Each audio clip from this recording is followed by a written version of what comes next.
요즘 자극적으로 나오지 않습니까? 1.8억, 2억이면 10억짜리 집을 산다 이렇게. 나머지 50%를 국가가 책임진다? 그러면 3억에 대한 이자만 부담하니까 살 수가 있다는 생각이 들잖아요. 얼핏. 이거 생각하고 지금 또 투기판 벌릴 수 있잖아요. 나쁜 정책입니다 이거. 요즘 이 시장이 10년 동안 올랐잖아요 여러분. 그 10년 동안 계속 20년 오른 나라가 한 번도 없었습니다. 전 세계가. 전 세계 그런 나라가 없어요. 냉정하게 판단해야 되는 거예요. 여러분 앞으로 부동산으로 계속 한 번, 두 번, 세 번 하는 시기는 이제 없어요. 대한민국이 이제 거의 끝물입니다. 제가 볼 때.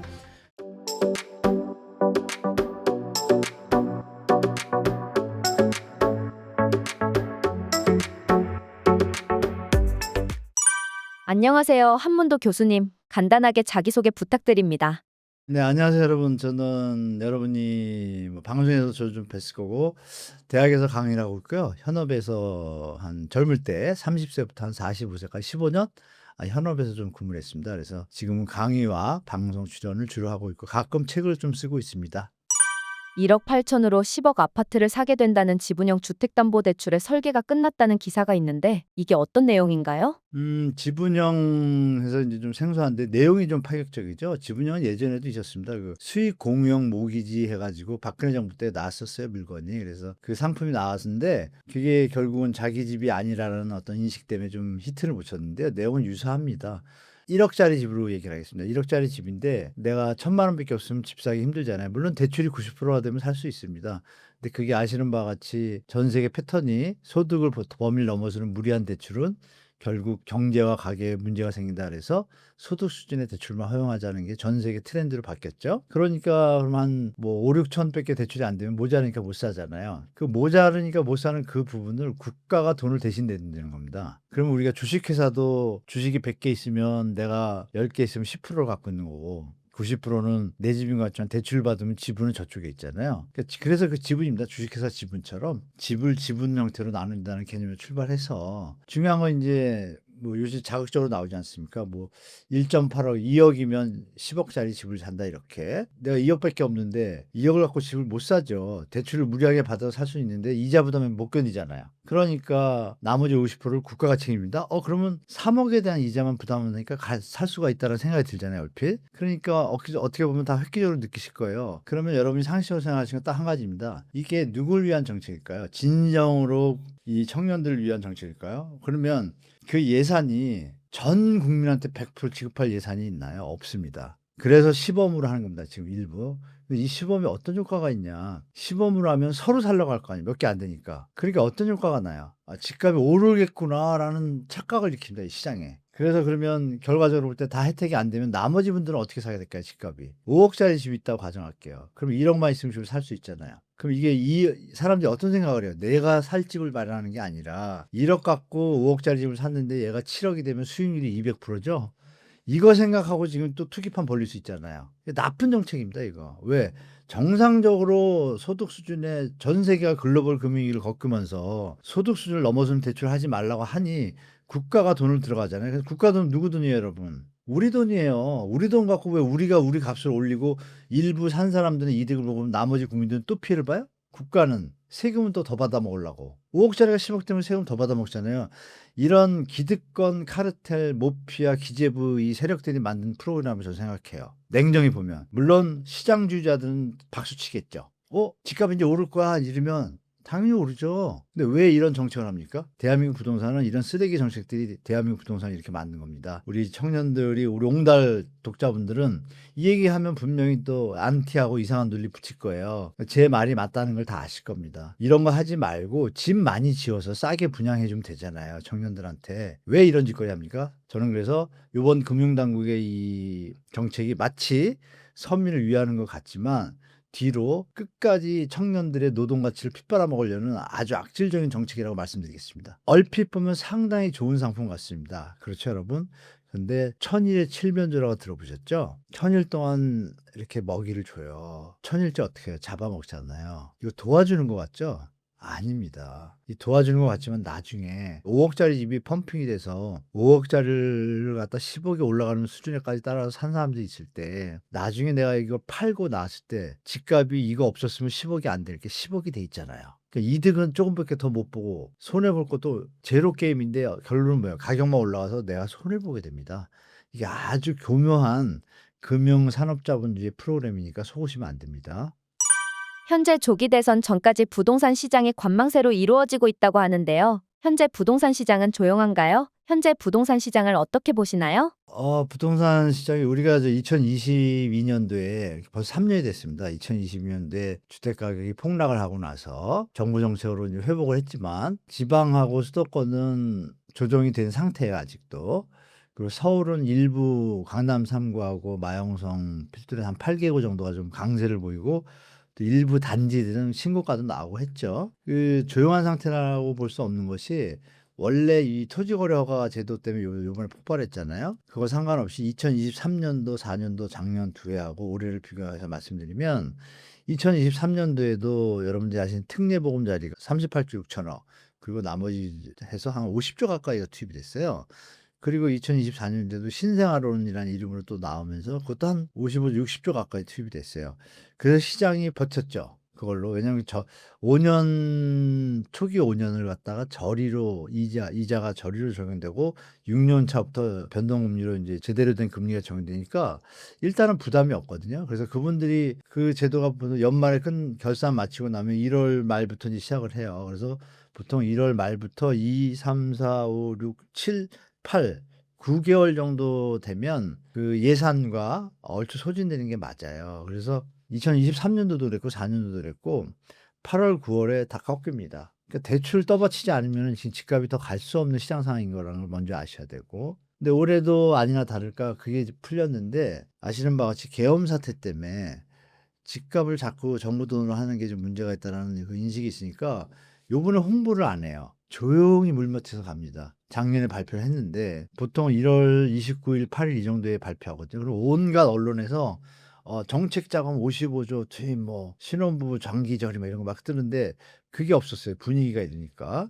그럼에도 불구하고 집을 사려고 기다리던 분들은 그걸 기대하고 있을 거고 말씀드린 대로 2022년부터 2년도 하반기부터 안 좋았으니까 그때도 집을 안 샀어 사람들이. 2년도, 3년도, 4년도, 3년 동안 집을 안 산 분들이 계실 거 아니에요. 그럼 이분들은 특례보금자리나 이거를 활용할까 말까 고민하다가 머물러 계시다가 또 올해 됐으니 올해 그럼 그동안에 또 돈을 조금이라도 모았겠죠. 뭐 1,000에서 뭐 5천 이러이라도 더 버셨을 거 아니에요. 돈을 모았잖아요. 그러니까 잠시 거래가 없던 게 조금 거래가 생기려고 하는 상태에서 정책 자금이 나왔으니까 그럼 이거의 수요는 3년도 4년도 똑같이 존재해요. 그럼 그 수준이 제가 전체적으로 보면은 한 서울은 평균으로 따지면 한 4,5천 6천 건 정도 갈 수 있는 수준이에요. 한 9개월 동안. 근데 저번 달에 거의 지금 오늘 날짜로 9천 건 넘어서 3월 달 거래량이 10,000 건 넘을 것 같아요. 그러니까 서울시의 토지거래 허가가 풀어준 그 효과에다가 언론이 막 포화를 퍼붓잖아요. 집값 신고가 올라간다고 막 들썩대고. 근데 3월 19일 날 최상목 장관을 비롯해서 여러 기관들이 모여가지고 합동으로 앉아가지고 오세훈 시장 완전히 좀 면상하게 확대 재지정한다. 오세훈 시장 스스로 오판해서 미안하다고 사과까지 했잖아요. 그럼 여러분이 판단할 게 이게 시장이라는 게 정책 대출 금리와 자금과 언론의 힘이 좀 작용한다는 건 맞죠. 분명한 사실이에요. 그러면 작년에 이게 안 먹혔지만 올해는 먹힌 이유는 말씀드린 대로 2-3년 동안 모은 분들이 가세할 수 있었던 거예요. 서울이니까 특히. 서울은 그런데 그러면 그 현상이 나타나고 나니까 이제 수도권하고 지방으로 넘어가려고 하는 시기에 막 넘어가려고 그럴 때 3월 19일 날 딱 끊긴 거예요. 3월 19일 날. 그래서 3월 19일 날 발표하고 나니까 토지거래 허가 구역에 대한 그 지정 해제 뭐 이거는 시행은요. 발표를 하면 발표 뒤 5일 뒤에 시행이 되는 거예요. 19일 날 했으니까 3월 24일부터 시행이 됐잖아요. 그러니까 지금 그림 보시면 갑자기 이렇게 폭등하는 게 꺾이잖아요. 지금 시장 상황이 일단 꺾였습니다. 완전히 꺾였고 거래량이 4월 달 들어서는 확연히 바뀝니다. 언론들과 함께 이 토지거래 허가가 시너지 효과를 내면서 일단 붐이 일었던 거예요. 3월 달에. 그것이 4월 달 들어서 3월 19일 날 시작해서 24일에 시행이니까 그럼 그때부터 시장이 달라졌나를 봐야 되잖아요. 그러면 아까 말씀드린 대로 토지거래 허가라는 트리거가 없었어도 23년 4년처럼 예산이 있으니까 정책자금 대출금리가 있으니까 정상적으로 해도 가는 상황이에요. 상승으로. 그리고 제가 말씀드렸던 게 그럼에도 불구하고 3년도 4년도에 많이 샀기 때문에 올해는 효과가 좀 적을 수도 있다. 그래서 통상 매년 9월 전에 좀 꺾이는데 요번에는 7월에 꺾일 수도 있다라고 보고 있고 더 빠르면 6월에 꺾일 수도 있다고 얘기하고 있어요. 그 이유는 지금 이 조용한 시장 속에서 지금 4월 달 거래량을 딱 보니 펌핑된 게 뭐 몰렸잖아요. 몰렸다 할지라도 토지 거래가가 없어져도 토지 거래가격은 아시는 바와 같이 얼마 안 되잖아요. 전국 국토로 따지면 한 5% 10%도 안 돼요. 그럼 나머지 90%가 영향을 받을 일이 없잖아요. 근데 그거와 상관없이 그러면 토지 거래가가 없어졌어도 예전처럼 가야 되는데 이 배가 지금 꺾였어요. 이것 때문에 제가 좀 아까 말씀드린 올해는 예전보다 효과가 적을 거다라는 예측이 갑자기 생뚱맞은 토지 거래가로 인해서 좀 변동성이 있었는데 그러면 4월, 5월의 거래량이 상당히 중요한데 일단 4월은 제가 생각한 것보다 더 빨리 올 수 있다라는 더 빨리라는 개념이 뭐냐면 변곡점이 7월에 여러분들 얘기 많이 드렸잖아요. DSR. 이거 시행되는 거 알고 있고 사람들. 그러니까 사람들이 언제 사고 싶어요? 7월에 DSR이 시행되면 금리가 올라요. 그러면 5월, 6월에 살 거 아니에요. 지금 4월 다 거됐고 5월 두 달이 되게 중요합니다. 만약에 6월 달에 가서 사람들이 막 집에 올라갈 거라 생각하면 6월 말일까지 막 늘어나겠죠. 근데 그게 아니면 6월 중순 20일 정도면 꺾이겠죠.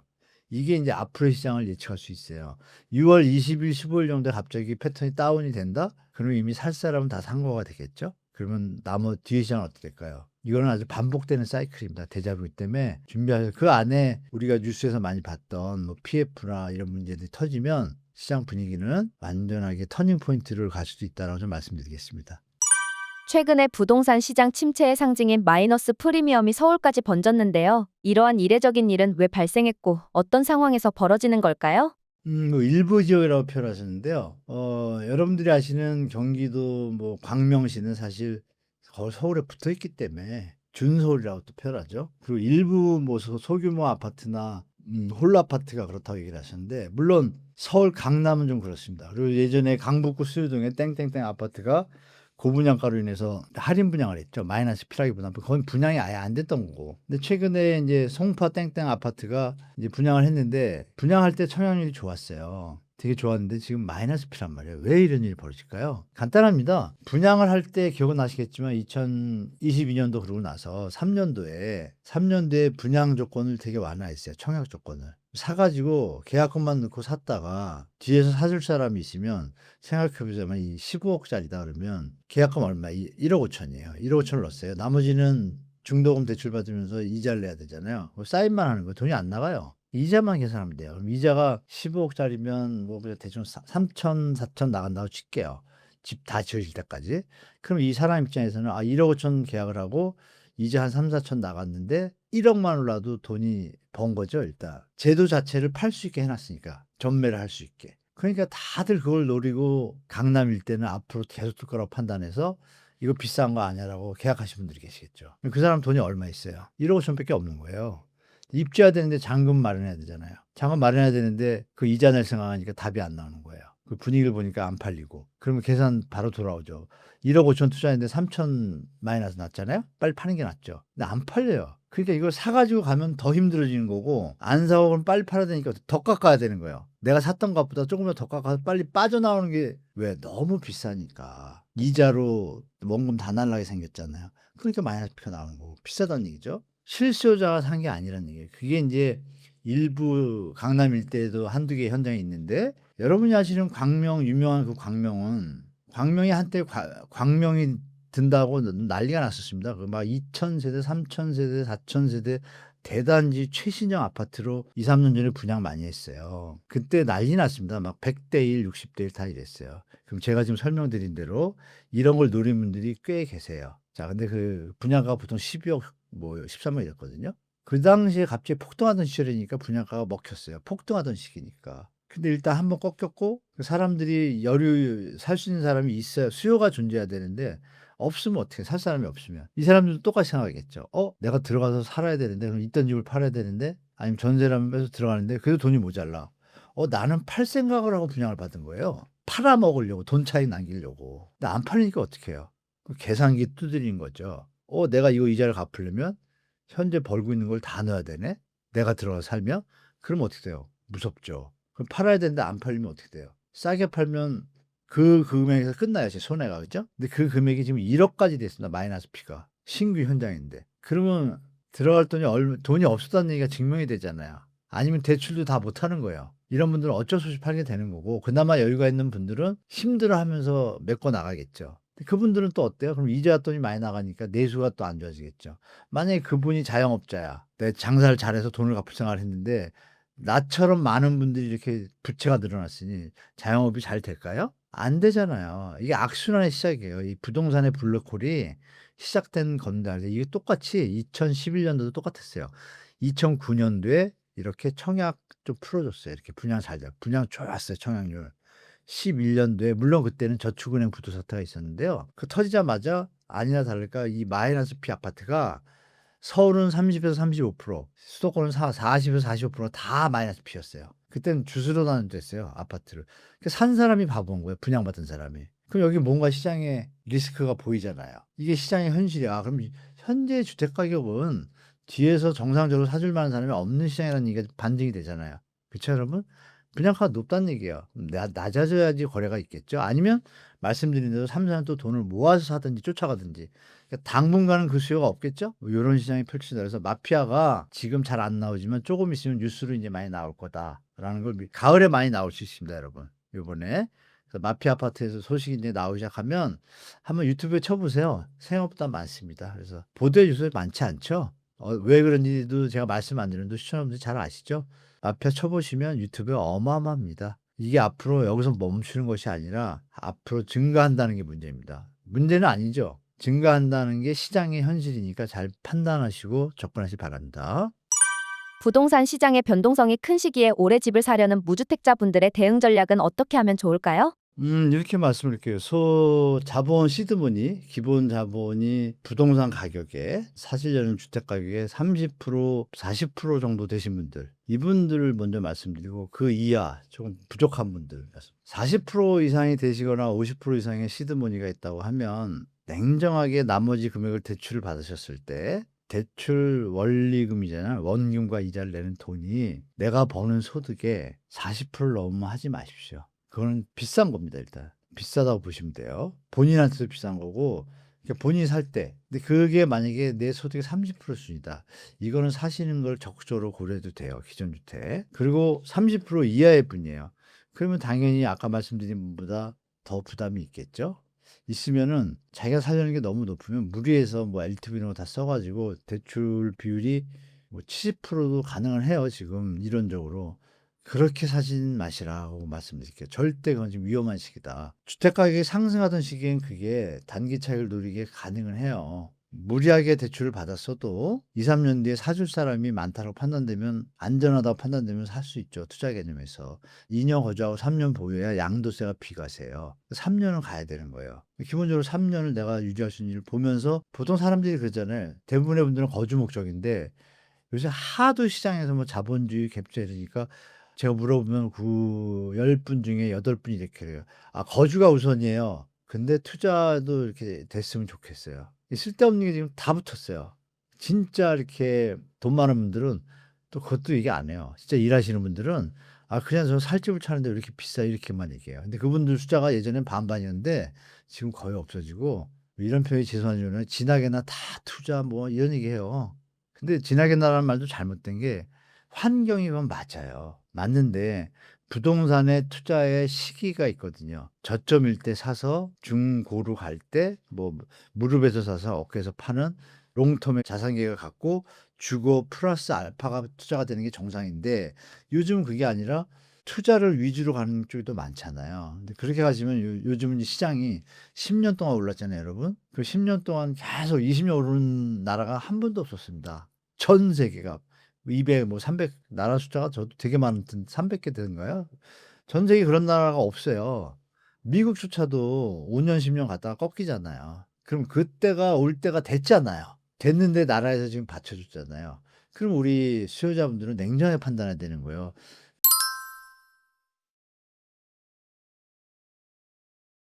그전에 막 습관이라 그럴까요?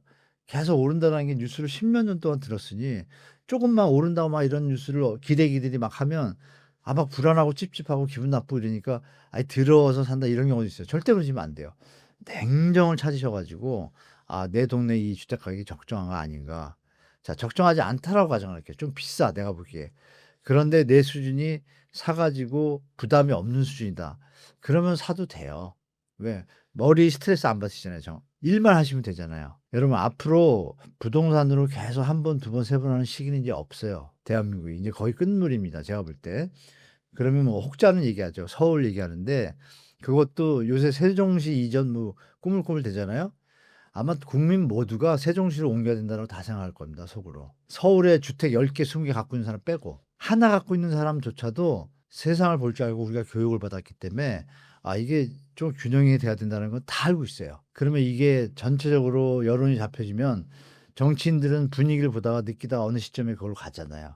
그게 맞는 지점이 지금 가까워 오고 있다는 거를 여러분도 느끼고 적어도 느끼고 있지 않나요? 누군가 그걸 터뜨리는 순간 그쪽으로 여론이 다 가겠죠. 그러면 그게 30년 뒤에 될까요? 10년에 될까요? 확률을 보시면. 그걸 감안하시고 서울도 투자할 때 똘똘한지 얘기하고 있지만 신중하게 하셔야 되고 무리하게 하면 안 된다는 걸 말씀드리고 3기 신도시 분양가가 높아요. 높은데 차기 대통령이 되셔 가지고 분양가를 낮췄으면 좋겠어요. 제가 볼 때 한 1억씩 다 낮출 수 있거든요. 솔직히 제 생각입니다. 1억씩 낮추면 가능해요. 한 25평, 30평들이 4억대 되거든요. 근데 서울 바로 옆에 있고 교통이 좋으니까 젊은이들이 그걸 사려고 기다릴 거 아니에요. 그죠? 그거를 한 번 더 많이 분양해도 되잖아요. 지금 많이 치는데 뭐가 문제죠? 많이 쳐서 주택 가격이 안정되면 어떤 일이 벌어져요? 지금은 우리가 일시적이지만 미래를 볼 때 지금 출산율 저하에서 문제 있다는 거 다 알잖아요.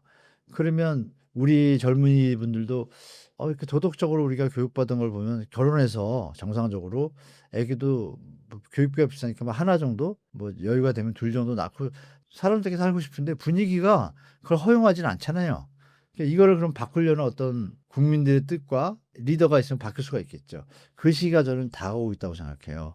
그러면 그 얘기를 왜 드리냐? 아니 그러면 지금 집을 사냐 마냐 그 얘기하는데 그러니까 조급하지 말란 뜻을 드린 겁니다.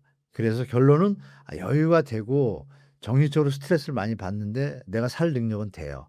그리고 사고 나서도 내 소득의 한 30%나 요 정도만 원금 이자로 내지 나머지 하는데 큰 문제가 없으면 하셔도 된다는 얘기고 그렇지 않으면 지금 사 가지고 투자 형태로 들어갔다가 뒤에서 받쳐줄 사람이 얼마나 있냐 한번 생각해 보세요. 전 서울 시민이든 뭐든 전 세계에 100이라는 사람이 있을 때 전 세계 평균이 40% 그러니까 5분위로 나누면 마지막에 저소득층의 20% 20% 이 두 개 분위는 합하면 40%잖아요. 이분들은 사실 최저임금 제도도 있잖아요. 우리 그런 것처럼 비율이 거의 40% 됩니다. 전 세계가. 그래서 전 세계가 자가 비율이 70% 넘는 나라가 공산국가가 없어요. 많은 나라 65%뭐 이래요. 그럼 얘기 정리가 되잖아요. 지금 대한민국 60%거든요. 서울만 50%예요. 수도권도 60% 넘었어요. 그럼 서울만 더 많은 사람들이 많은 집을 더 갖고 있는 사람이 많은 거예요. 10% 정도. 그러니까 모자라다고 느끼는 10%가 아직도 집이 없는 거예요. 근데 이거 돌림방을 놓는 거예요, 지금. 그러니까 여러분들이 생각하실 건 뭐냐면 그러면 앞으로 집값이 올라갈 어떤 스탠스가 이게 안정적인가를 보면 예전하고 틀리잖아요. 그걸 보시면서 접하시고 이런 예를 말씀드리면 서울에 지금 노원구 가시면요. 전철역 바로 앞에 투자 개념이 아닙니다. 전철역 바로 앞에 17평, 실평수 한 12평, 13평, 14평 이런 데들이 3억에서 4억 사이면 집을 사요. 그럼 거기 솔로분들 거기 가서 그냥 인력만 있으면 충분히 감당하는 수준이잖아요. 2억 대출이면 3%짜리 받으시면 60만 원인데 원룸 사는 것보다 낫잖아요. 근데 그걸 사러 안 가요. 어디서 이상한 것만 가지고 1억 갖고 뭐 5억짜리 사는 뭐 이런 거 자꾸 이런 분들이 많은데 그러면 이제 보이시죠? 그래서 실거주나 이런 거 목표로 하신 분들은 서울 시내에도 3억 정도, 4억 아니면 5억 정도면 집 15에서 21평, 25평짜리 많이 있어요, 아직.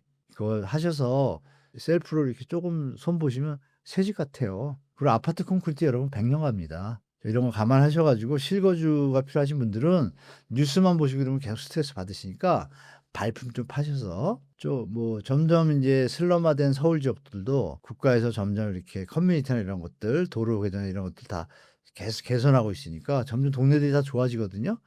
그런 거 감안해서 접근하시면 되고 누구나 강남은 요만큼인데 누구나 여기서 다 살 수는 없잖아요. 한정적이잖아요. 그러면 생각의 폭을 넓히시면 요새 교통도 좋고 그런 거 잘 활용하셔 가지고 내 집만 하시면 좋겠습니다.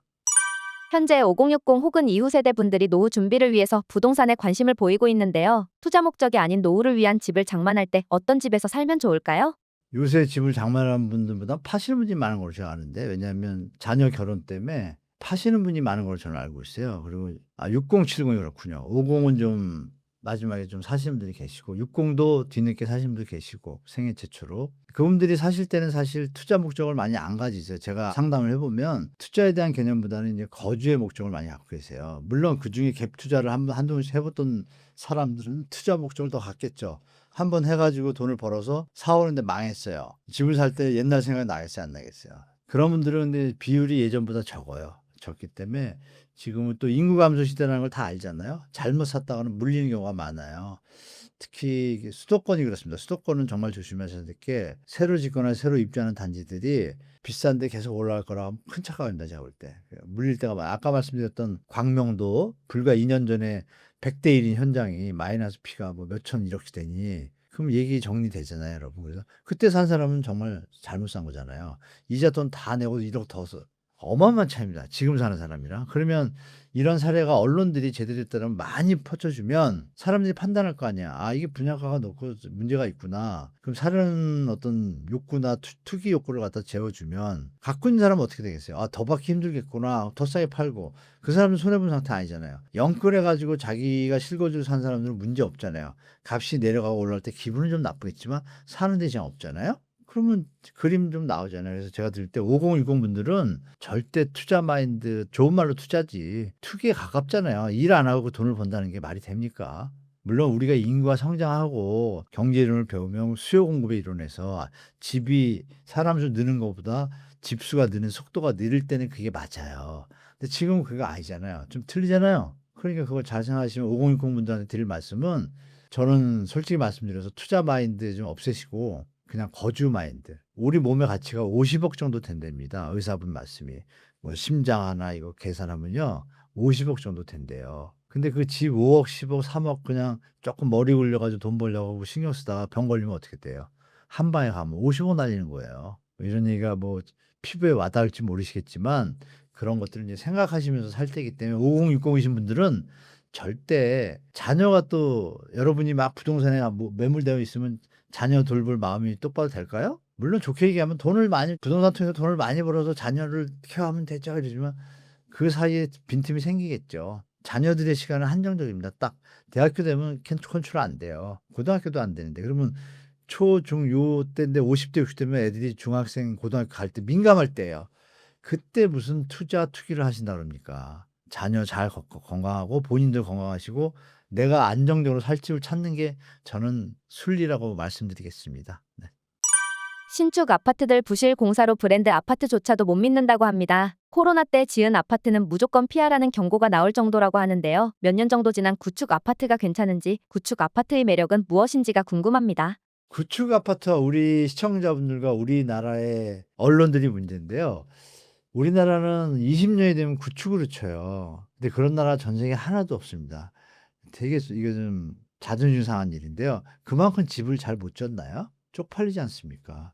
건설 강국이라고 하면서. 기본이 50년을 갑니다. 다만 왜 우리가 재건축 얘기 불고 그랬냐면, 신축 구축 얘기가 나오냐면, 일기 신도시들이 지을 때가 1990년도예요. 1990년도 때 우리의 소득 수준은 지금하고 틀리고, 그 당시에 국민들의 수준하고 다 했을 때 분당이라는 신도시, 예를 들고 뭐 일산이라는 신도시 이렇게 쾌적하고 전 세계 선진 도시처럼 녹지율이 뭐 20-30% 되고 이런 환경의 도시가 서울 안에 없었잖아요. 다 막 모여 사느라고. 그러니까 새로운 개념으로 들어갔는데, 그 지은 게 90년도니까 90년도 이전엔 여러분 배관 있잖아요, 배관. 그러니까 음마아파트도 그전에 졌잖아요. 배관이 강관이에요. 우리 배관이라는 게 뭐냐면 수도관도 있고 뭐 가스관도 있고 뭐 여러 관이 있잖아요. 근데 그 관의 소재가 쇠예요, 쇠. 그게 강관이에요. 쇠강자 써가지고. 그 강관들은 세월이 흐르면 빈틈에서 어디서 물이 들어오거나 뭐 이렇게 해가지고 이 녹이 습니다. 녹이 스면 녹물이 나오게 하죠. 스토브리 녹물이 나온다. 음마아파트가 한때 그래가지고 좀 배관용 구축을 했는데, 90년대 지은 것들은 그래요. 그런데 97, 8년부터는요. 동관이라는 게 나옵니다. 동관. 구리동자. 구리는 녹이 안 슬어요. 그래서 그 이후에 지은 아파트 중에 동관인데 비싸요. 비싸다 보니까 고급 아파트라든지 도곡동 타워팰리스 들어보셨죠, 여러분? 거기가 이제 그걸 쓰기 시작합니다. 이렇게. 그 시간이 지나고 나면 한 2000년, 5년 요 초반에 이제 반영구의 배관이 나와요. 그러면 말씀드린 1990년대 아파트는 녹물이 나오잖아요. 그럼 뉴스에 뭐가 떠요? 녹물이 나온다. 완전히 쓰러져는 아파트. 뭔가 잘못된 것 같죠? 그 와중에 주차가 또 이제 부족한 거예요. 왜? 그 당시만 해도 우리나라 경제 개발 계획이나 이런 걸 다 예상을 할 때 30년 뒤에까지 하면 주차장이 늘어날 걸 계산한 거예요. 하니까 한 집에 하나씩이라고 생각한 거예요. 그걸 짤 때 1990년대, 89년에 발표했으니까 그때 대한민국의 모든 도시계획학자들이 모여서 계산할 때도 한 집에 차가 한 대 이상은 있기 힘들겠다고 판단한 거예요. 근데 어떻게 세상이 바뀌었잖아요. 차값이 뭐 거의 껌값이잖아요. 연습용은 100만 원짜리도 50만 원짜리도 있고요. 대한민국이 자동차 강국이 됐잖아요. 이렇게 될 줄은 아무도 몰랐죠. 그러니까 졸지에 구축칙을 받는 거예요. 일기 신도시가. 근데 일기 신도시는 단점은 그건 뭐예요? 배관하고 주차구나. 나머지는요. 완전히 A급 도시입니다. A 플러스급이에요. 녹지 공간과 학교, 도보 이런 것들이 전 세계 도시계획 이론 있잖아요. 뭐 페리의 글린주구부터 해서 에베네지, 하워지, 저는 이 이론을 다 공부한 우리나라 석학들이 모여서 만든 도시예요. 일산도 그러고 다 그런 도시예요. 그걸 왜 부시죠? 그래서 이 얘기가 좀 길었지만 신축 구축의 구분은 사실은 신축인 거예요. 그것도. 그래서 외국에서는 50년 이후부터 주택을 구축으로 쳐요. 미국의 예를 들면 여러분들이 좋아하시는 미국인데요. 미국은 50년이 되면 주택에 대한 평가가 달라져요. 왜? 각종 안에 있는 배관이나 자재 이런 것들이 주인이 50년 동안 이렇게 케어를 하더라도 보수하고 이렇게 하더라도 50년부터는 낡은 거로 취급을 해요. 그때부터 구축으로 취급을 해요. 감정평가 자체도. 50년까지는 비슷하다고 보는 거예요. 물론 주인이 관리를 안 하면 더 노화되겠죠. 똑같이 관리한다 그러면 50년까지 전혀 처음 5년 전에 지은 거랑 똑같다고 판단해요. 대한민국은 좀 틀리죠? 대한민국은 신축은 몇 년 차요? 뭐 5년 다 이렇게 그래요. 5년. 10년 전에 지은 건 신축 아닌가요? 아, 신축이죠. 여러분이 막 좋아하시고 언론에 많이 나오는 잠실 요새 잠실이 자꾸 이제 포커스가 맞추잖아요. 왜냐하면 잠실에 있는 아파트들이 대단지고 조경이 잘 돼 있어요. 강남구에 있는 아파트는 요새 지어진 것들이 그렇고. 근데 그 아파트들이 언제 지은 지 아세요? 2007, 8년도에 준공이에요. 그럼 몇 년 됐어요?